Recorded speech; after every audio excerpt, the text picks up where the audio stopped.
Welcome back to the channel, guys. You know, I found a Ford and a Ram together, so I'm gonna do as many videos as I can, right? So on the right side you have that Ford Super Duty, and then you have the Ram HD. Now here's one thing I always know: there's always advantages to every manufacturer, but there are some major advantages for each side.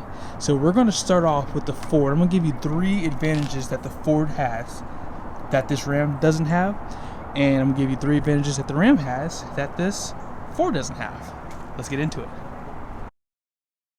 Special thanks to Century Ford and Century Chrysler Dodge Jeep Ram for providing the trucks for this video. Give them a look up if you're interested in their inventory.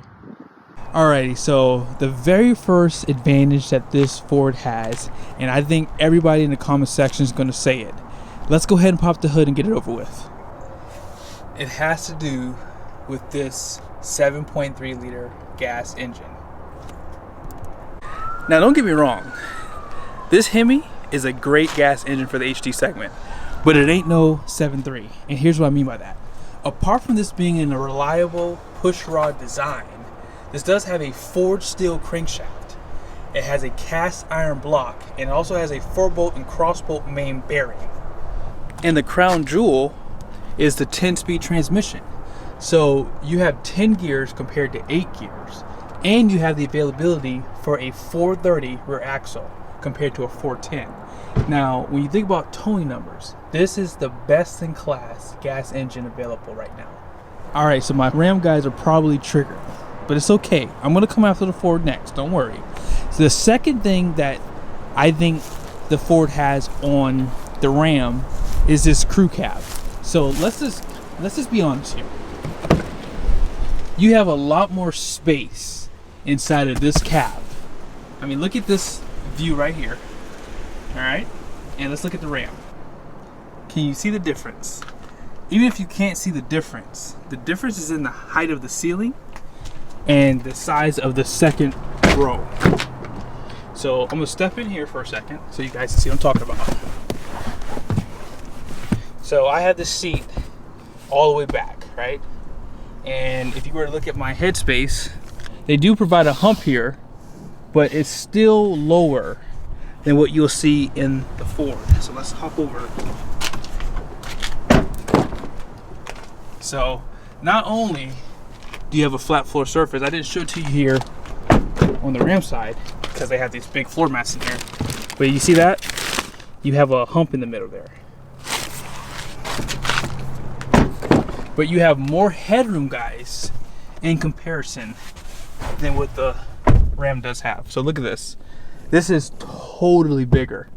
And even though they have the hump in the back, this one protrudes from here all the way back. Another thing that they do is they do give you LED lights inside here, even on the XLT trim level. On the Ram, it has incandescent bulbs on the Bighorn. And even if my camera's not doing it any justice, just check out this view here. You clearly can see that the Ford's cab is a lot bigger. So if you're talking about configuration, look at the size of the bed on the Ford truck versus the Ram truck too. I almost have it, I have the Ram a little too far, but even if I were to back it up, it wouldn't matter. The bed of the Ford is bigger. The dimensions are bigger compared to the Ram. The cab is bigger. Therefore, this is the second reason why I think the Ford's a better truck. I probably should have ended with the Ford because this next point is probably a game changer for Ram if they ever decide to do this. But when you think about the GVWR of your truck, right? This sets your limit of how much you can haul inside of this truck. So basically, if this truck weighed 6,000 pounds, or if this truck weighed 6,996 pounds, because that's what it actually weighs, that means you cannot exceed that 10,000 pound number. So what Ford does, if you get a diesel, I'm not sure if they do it for the gas truck, so in the comment section, please let me know if you can get the same high capacity trailering that they have for the gas trucks too. But I do know in the diesels, they will increase this by 800 pounds, which would give you more payload capacity compared to that Ram if it had a diesel. So that would allow you to tow a small fifth wheel. Now, depending on how you load your truck up will affect that, but nevertheless, you get more capacity for the Ford trucks versus the Ram. I don't know why Ram does not do that. Chevy does something similar. Actually, Chevy does something a little bit better than both of them. They actually just increased the whole GVWR for the 2500s. And you can still get an optional 10,000 pound GVWR if you don't need the capacity. So that is the three things for the Ford. Now it's time to beat up on the Ford with the Ram. Where do we start? Because I really was harsh on the Ram guys. Where do we start? Let's start in the interior. No matter how you slice it, no matter what flavor you pick of Ram, I think interior design is top notch over the Ford. Even in the new F-150 interiors, they're nice. They still don't have that flair that Ram has. This being a Bighorn with cloth seats, I love the design. I think it looks so upscale. It has premium cloth seats, and it just looks so much better than the Ford behind me. Even when you step inside, even though that Ford did have LED interior lights, you still can't get this size screen inside of that Ford over there. Now, here's another thing. No matter what trim level you get with a Ram, you always get push button start. With the Ford, they give you a switchblade key that you have to insert.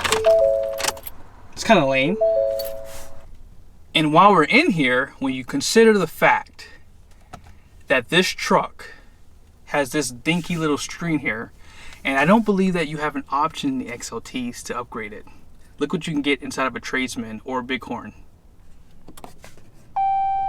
That felt good pushing the button to start this truck too.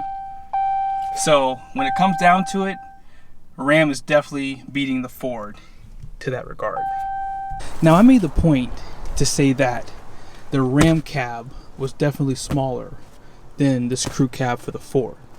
And that is very true if you're comparing it with the crew cab. But what about the mega cab? See, guys who buy Ram trucks love their kids because they give them seats that can recline. You guys like that seat? It reclines nicely? Nice. What about you, baby girl? You nice and comfortable? You can get relaxed back here. The seats recline. Look at all that space, man. Woo. Woo. So big. One thing to mention too is you can store quite a bit of stuff under the seat.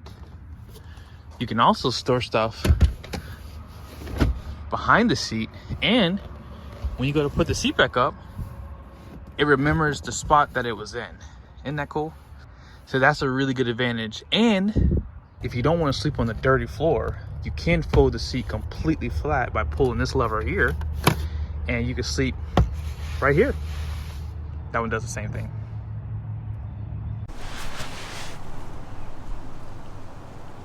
How do these seats recline? Ooh, it's this right here. This will make it recline. Oh, it doesn't work. Just like everything else in Ford. Just kidding. All right, guys, so let's go ahead and finish this video up. So the third point I'm gonna make with the Ram being a better truck than a Ford is, and we're talking, I don't know if I said this in the video, but we're talking 3/4 ton trucks here because these are both 3/4 ton trucks. But it's 100% the rear suspension. So on this truck, you can see this is a coiled sprung suspension, right?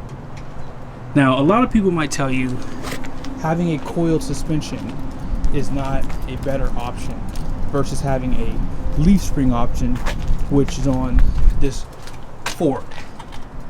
But one thing that I've learned is, because I own a 3/4 ton truck, this suspension is just as capable as leaf springs.